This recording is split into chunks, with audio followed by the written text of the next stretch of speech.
Welcome back to an all new episode of Make It Happen. Today is all about change. Everything from our Pick My Brain segment to the interview with Charity Lighten, we are talking about how to put change in your organization from the bottom up and from the top down and everything in between.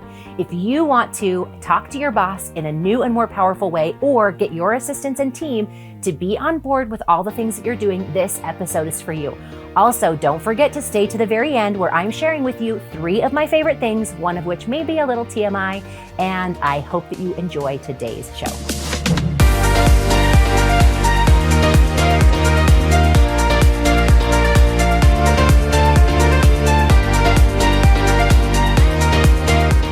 I am changing the name of the person who sent me this question to protect the innocent, because I'm about to publicly share with you a private challenge that she was having.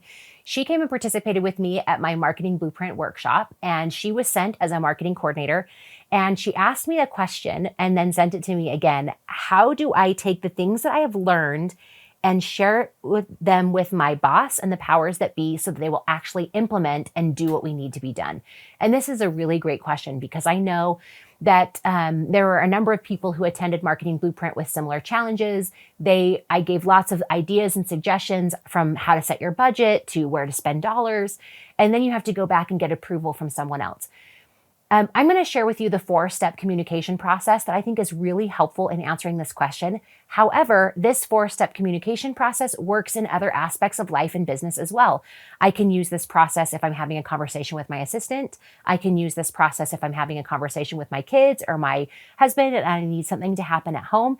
And so I'm going to share with you what I call the enrollment steps, and maybe you can see if it will help you have conversations with the people that matter most to you.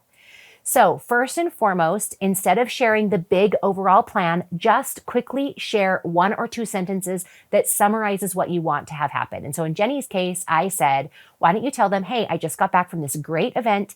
I learned a number of things about marketing and strategy that will totally change our business, and I'm excited to put them in place, period. You don't go into all the big details. Don't go into the full 15-page plan. Just share 1 or 2 sentences that gets them involved. The second step is your statement of commitment. And this is important because there might have been times in the past where you haven't been committed to a plan, or you're not on board, or you want to make sure that they know that this plan is the one that you are committed to being involved in. And you can easily say, I'm committed to implementing the program that I worked on for 2 days, because I know that it will help us increase profitability and get more done and be more productive at the office. So she shared her statement of commitment and what that's going to do for the organization. The third step is to go into more detailed of a plan. They're ready. They've just kind of been teased a little bit about what they need. You can share the individual aspects. You can make the ask, hey, we need this kind of budget. Hey, we can spend it this way.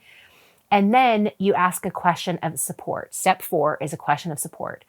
Asking a question like, can you support me in this plan? Or under what circumstances can you support me in this plan?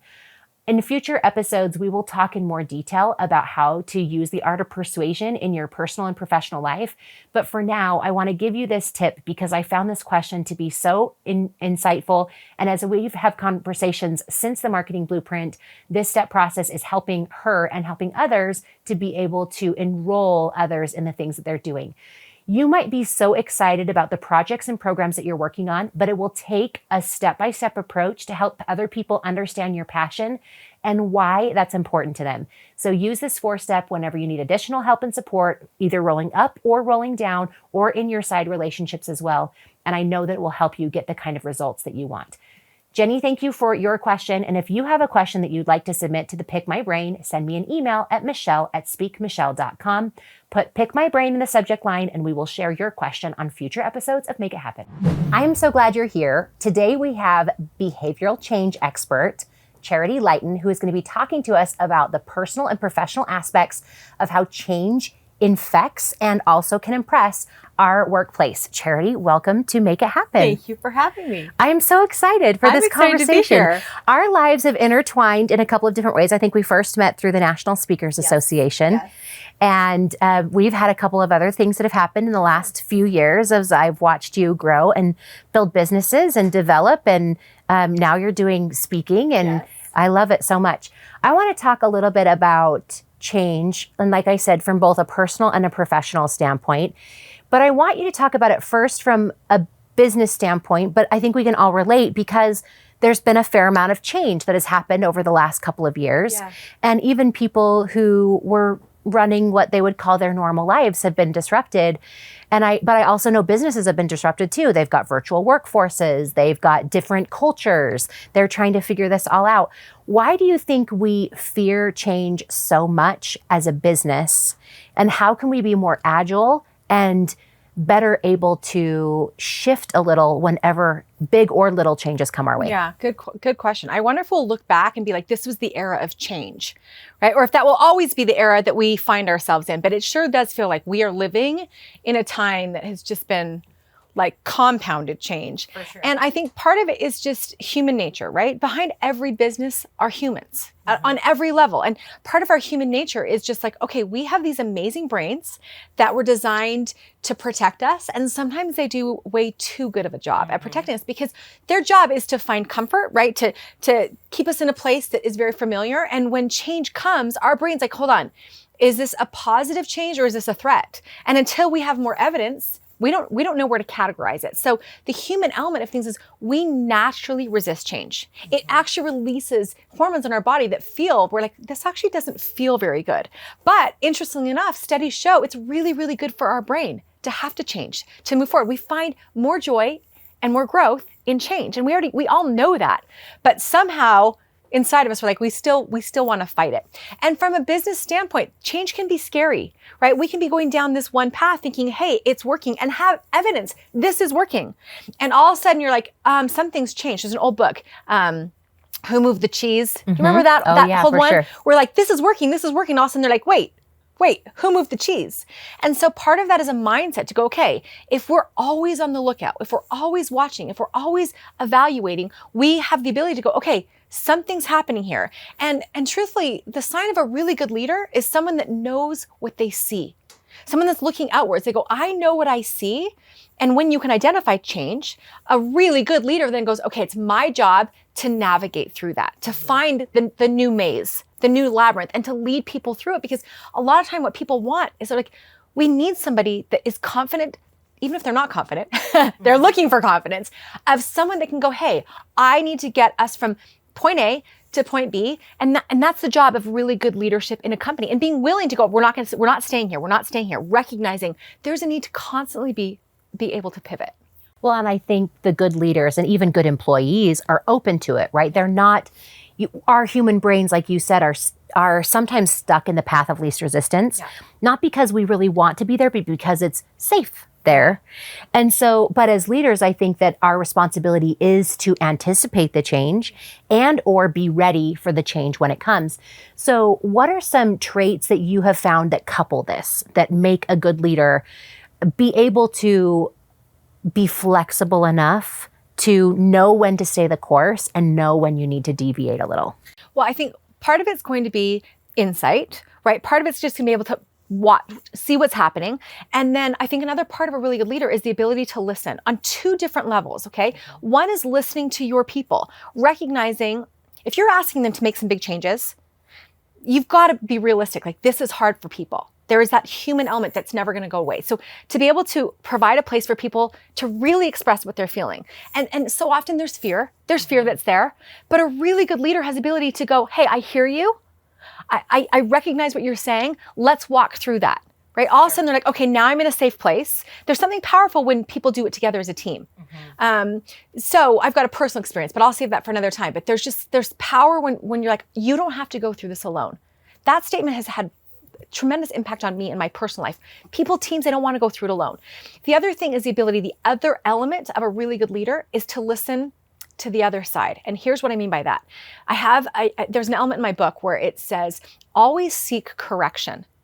That's hard, right? Totally hard. You said that and I was like, seek it, or how about just take it when it comes? Exactly, right? All of a sudden our egos, whoa, right? That's change on a whole new level. But a really good leader has the ability to go, okay, not only am I going to, analyze what's going on and see what changes need to be made, but I personally as a leader will seek correction. Right? From my colleagues, even from my employees, to always look for ways to do better, to be better. That keeps us, in a sense, always on the game of change. You're always playing. It doesn't hit you by surprise because you're like, I'm seeking this out. Well, and I think that's really healthy for your team too. I have periodic meetings with my assistant that works with me closely and the most directly, where I ask her the question, what can I do to be a better leader or a better manager? How can I be better at keeping you successful? Which is hard to ask the question. And I'm sure it's even harder for her to answer the question because then she's like, oh, well, I can't tell her she's doing a bad job. Yeah. But we had one a few weeks ago, and she started by saying, I really like working with you on this. However, sometimes when you send me emails, I don't understand what you're saying, and I don't know what I should do with that. Honestly, that was really effective for me to then be able to say, okay, I either need to do one of two things. Number one, don't communicate big projects via email, which I do sometimes just because I'm going fast or it's late at night or she's not in the office and I want to just get it out there. And my intent is really, hey, remind me about this. We can ask additional questions. We can talk about it further. Or take the extra time. Like, don't just hurry through it. Go through some details, and that's made me better. And I think if we can be open to having the question and being willing to answer the question, we all rise. Because then if she's wasting time trying to figure out and decipher what I'm doing, I don't want that.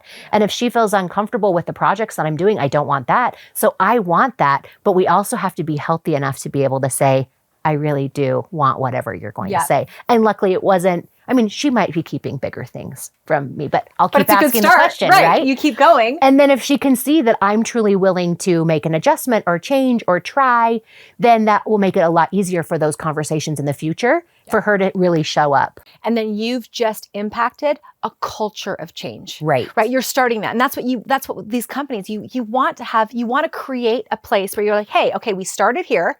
Now we've evidence that it's working and we keep going. Even something on a minor level. My husband the other day said to me, hey, sweetie, how can I make you feel more heard? What a great question. I know. I was like, oh. Husbands, this is a fantastic question.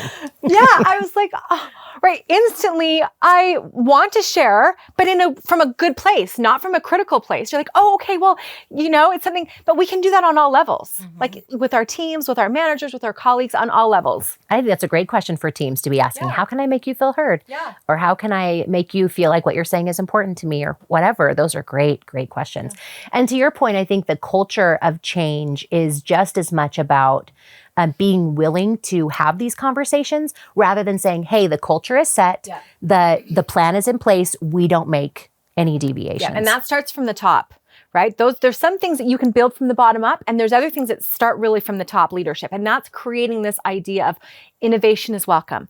Ideas are welcome. We take them seriously. Like, we're always looking for ways to improve and to change. So that way, if an industry changes or your customers change or your team changes, you're like, hey, we've already established the culture of change here, and we're managing it really, really well. So it's important to kind of always keep an eye on, but it takes effort, right? For sure. Now, I want to talk about the personal aspect for just a minute, and let's just look at it from the lens of an employee within an organization. A couple of years ago, I sat at an event where there were some CEOs on a panel, and the moderator said, what do you look for most when you're interviewing someone that you're going to hire in a leadership position? And without hesitation, they didn't even say, oh, that's a really good question. One of the women on the panel said, I look for problem solvers. And that's a really hard thing to interview to try to figure out. But you could ask a question, hey, when was there a problem in a previous job that you've worked in, and how did you approach it, and what did you handle? But what they said is, I want to create a culture of problem solvers. And in that space, individuals can come to the table not with complaints, but with solutions. And sometimes even if they don't have the ability to make the change, they still feel like they are heard, they're part of the process. And so I think creating a mindset of being a problem solver can be a really healthy aspect of a culture of change. Is there anything else that you would add to that from an employee perspective about how can you be more able and agile to respond to the changes that come because corporations change their thoughts, ideas all the time? So let's start on a kindergarten level, right? What's the simplest thing, the most basic thing an employee can do in these types of situations? You wake up in the morning. Today is going to be a terrible day. Today's going to be an amazing day. right? And what's amazing is this is not just like woo-woo out there stuff. Like there's enough psychology on positive psychology and how it affects so many different aspects of our life. So on a very basic level, be open, have that can-do attitude, be optimistic versus like, oh, great. There's one more change at the office today, I'm out. You're like, you can change that because the energy that we bring really does affect our whole team. So that's a simple solution. It's like, wake up, today's gonna be an amazing day. Today at work is gonna be an amazing day at work. I'm here to contribute. Like be positive, have that outlook. That affects a culture. Other things too is to be honest about a few things. One, be honest about how you're feeling, right? Voice that. If you need to at work, if that's not the place, voice it to somebody that you can trust. Here's how I'm feeling, because sometimes just voicing that helps. The other thing I would say is be honest with your skill set. If change is coming, let's say it's technology, let's say there's lots of different things, but if you are actually afraid that you lack the skill set, to me, of all the elements of change, that's the easiest one, right? And from leadership position, look down and go, okay, is there skills that we need to provide? Because it's one thing to expect people to be able to be problem solvers. Have we given them skills? Do they know how to do that? Are there simple things, simple tools that we can help them so they go, okay, yeah, I got this. And then you build confidence and then you build capability and all of a sudden human capacity has grown. And in a company, you're like, that's exactly what we want. I think that is so important because the personal ownership is going to mean so much more than any corporate objective, right? Yeah. And I think that I've had plenty of jobs that I didn't love the culture, I didn't love the boss, but I could control me and I could find elements that were right for me in that time. And that doesn't mean that there aren't times where you look at a culture and you say, hey, this isn't for me anymore. Yeah. But time to change. Totally. Right? You might need to change your job. Or you just focus on who you are and how you're adapting to the circumstances that are around you. So you have had a lot of different experiences. You've worked for organizations and corporations. You've run organizations and corporations. You now consult with and speak for organizations. And this is also part of your master's work in behavioral change. If you could sit down with CEOs across the country, what would be 2 or 3 things? I know you have 7 principles, but what would be 2 or 3 things that you would say, hey, this is going to make a big difference, or that you would come in and teach their team about? I think the first thing, again, because we're talking about leadership and where that starts, is have you analyzed the culture that you have of change?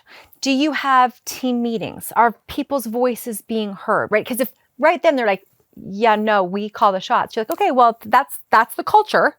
And like you said, people are going to be way more invested if they have some sort of voice. It doesn't mean that that their voice has to be the loudest voice, but it's just allowing for this idea. The other thing that I would say to them is be open to the idea that there needs to be constant change. Like this isn't just, oh, let's just have one workshop. Because I could come in and I could give a speech and everyone's like, okay, great. I'm super excited. But by tomorrow, we all know what happens to behavior. It goes back to the exact same way that it was. So you want to reinforce that day in, day out. I always say, what's the easiest, simplest thing that you can do, that your team can do, that you know will be consistent over time? You don't want to come in. It'd be like me coming in and saying, hey, Michelle, let's run a marathon next week. You're like, no. But if I said, okay, could you work out every day for an hour? I don't know. Now, what if I said, okay, do you think you could commit to 5 sit-ups? Right? All of a sudden we're like, sure, I could do that. And I think sometimes we overlook simplicity. We can make small little changes over time rather than being like, let's make something huge. But I do think personally, strongly, that it's what can you do consistently? Not just one big thing, but consistently over time. I offer series and coaches and training, but a lot of those are like the little tiny tasks that need to be done every single day to see the big changes. Right. Well, and I think that is important, but it can also be tricky, especially now we have more and more teams that are virtual and not in the same place. So what thoughts do you have about instilling a corporate culture when you have team members that are scattered? I think that's going to be one of the biggest challenges that we have right now because, and this is a personal opinion, that I still think I'm right.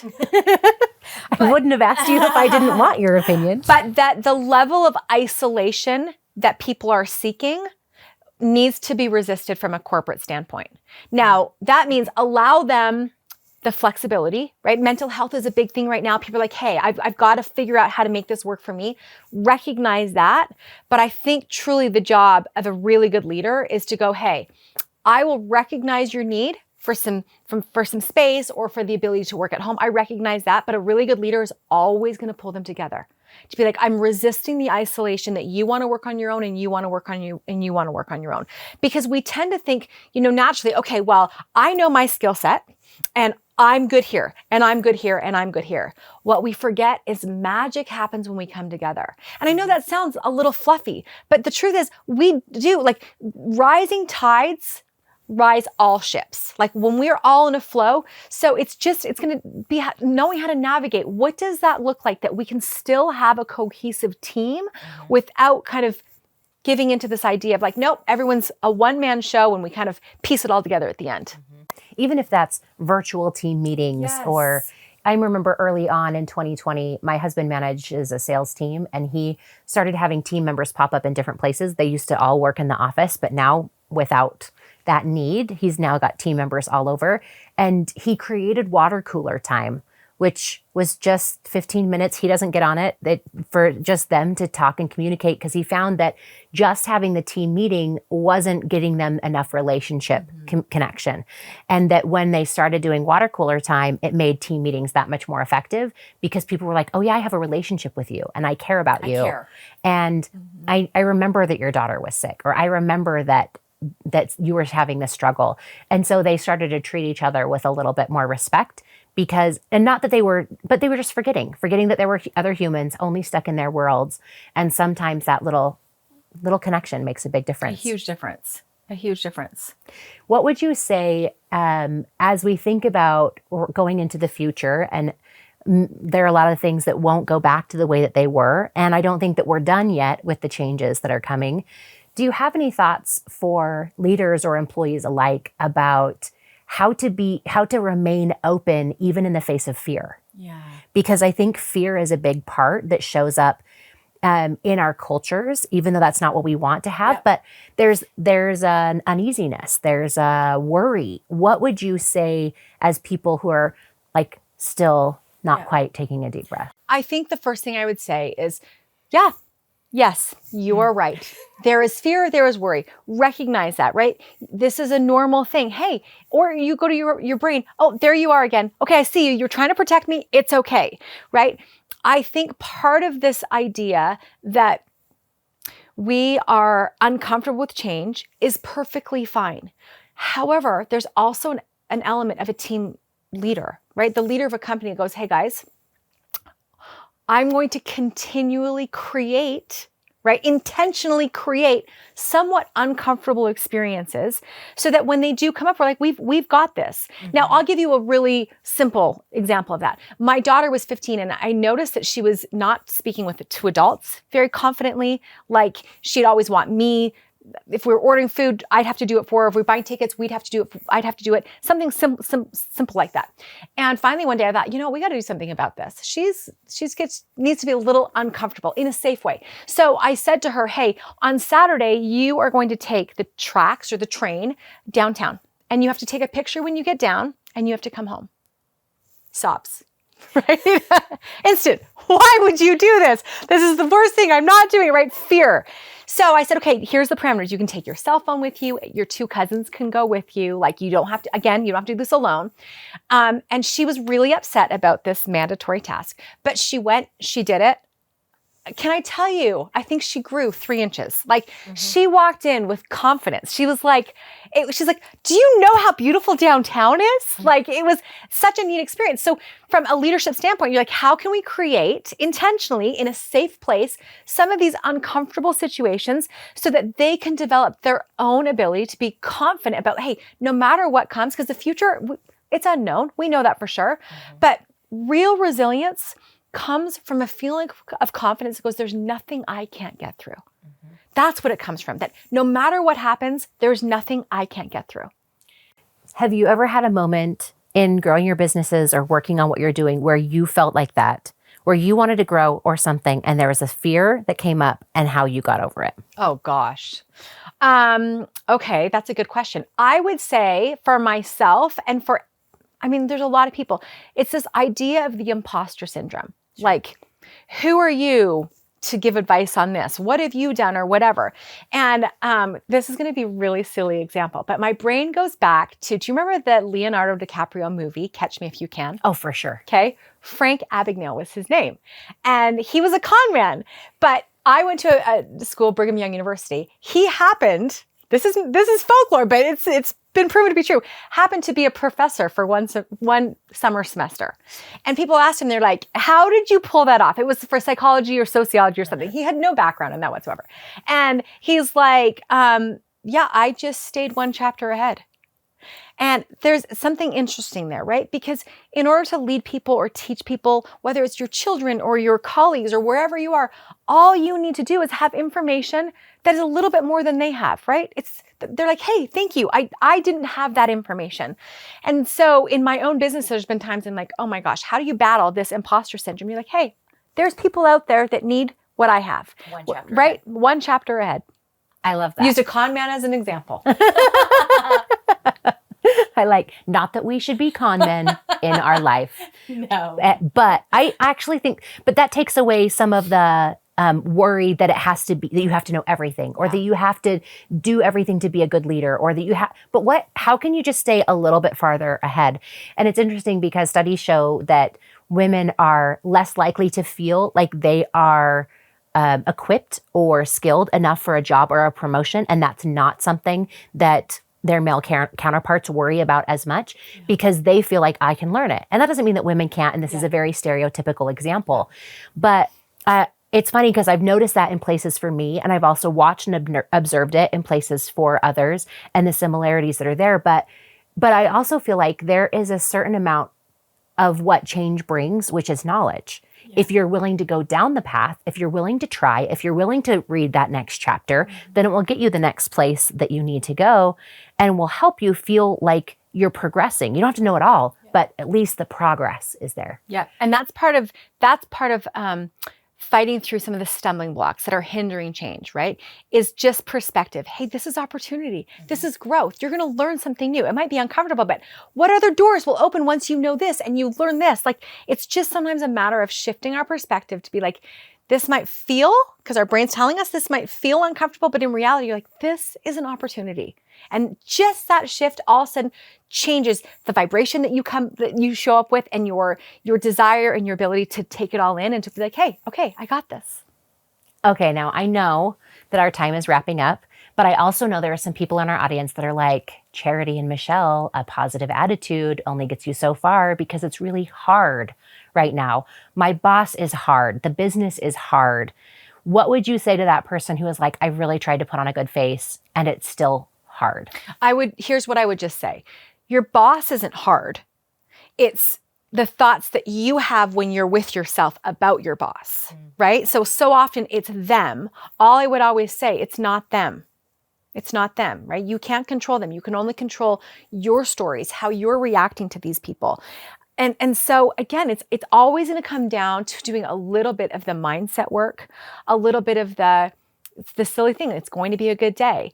But studies don't lie. Like this is proven things. But I get it too. I also, there's days, I've had those days where you're like, okay, stop. This is hard. Stop telling me that it's not hard. I sit with them. I just sit with them. When my husband passed away, there was times I was like, this is hard. You're like, okay, sit with it. Feel it. But always remember that feelings are meant to flow. They're never meant to be stagnant. I love the phrase, movement is life, right? The water only gets stale in that pond when it stops moving. So take the time if you need to, but find ways to just keep going. Well, and to a certain extent, I think that, from the behavioral change standpoint and the personal ownership of change standpoint, there's a likelihood, and myself included as I listened to us have this conversation, that there are habits that we have hung on to for a really long time, that if we're willing to make some change, we could recognize that simple habit changes would actually really change our outlook, change the way we support and look at others and help them, but really would allow us to do the growth that we would need to. Yeah. And yet sometimes that's a little bit tricky. Yeah. But the awareness is the first step, right? Yes. And that, hey, this action or this behavior no longer serves me. And am I courageous enough to make some little tweaks? Some changes. Yeah. For sure. Okay, is there anything else that you'd like to leave with our audience before we close? I just don't want to leave. I'm just going to stay right here. Stay forever. I love it. No, usually just the question I sometimes get is like, okay, there's changes that need to be made. Where do I start? I always just say, pick one thing. What's the next thing? What's the simplest thing that you can do over time? Start there. I'm one that likes to start big. Just start small and start there. It's momentum. It's a real thing, right? An object in motion stays in motion. Just get yourself in motion. I like that so much. Where can people find out more about you? You can find me on Instagram at Charity Lighten, or you can find me on my website, which is embrace-change.com. I love it. Well, thank you so much for being on our show. Thank you. And thank you for watching this interview with Charity Lighten. We will share her link in the show notes below so that you can get all of her details, especially if you're looking to spark and ignite some change in your organization. She'd be a great fit to consult or speak. Thanks for being with us. Thanks for having me. Hello, and welcome to the TMI version of Favorite Things. I'm going to ease you in, and then we'll get to the TMI part at the end. Okay, so I have found that in my busy life that is my own doing, and I do it to myself, that I need to keep good snacks with me in my laptop bag, in my car, so that if I find myself hungry on the go, I am grabbing at least something healthy and nutritious. So my favorite things are this Orgain plant protein shake I get this from Costco, but you can get it a lot of places. What I like about, like I've shared before, I have done a little bit of a stint into veganism, and I'm not currently doing that fully completely. But what I liked about the plant protein is that I felt like even now that I have introduced other meat and dairy products back in, that this is better on my stomach. So I like the plant protein in this. I've gotten to the place where the taste is good. If I go to a chocolate milk version and then come to this, it's not good. But if I am consistent with this tastes like delicious chocolate milk. And it has 20 grams of protein, which I really like because that is good fuel for me if I'm on the go. Bars are also a hot topic. I know there's lots of different protein bars and energy bars that are out there. These are a couple of my favorites. I was introduced to our X bar in 2021, and they are still coming with me through 2022. I like that there is a sweetness to these without sugar, because I tend to like sweet. And so protein bars that are just a little too dry and a little too cardboardy are no bueno.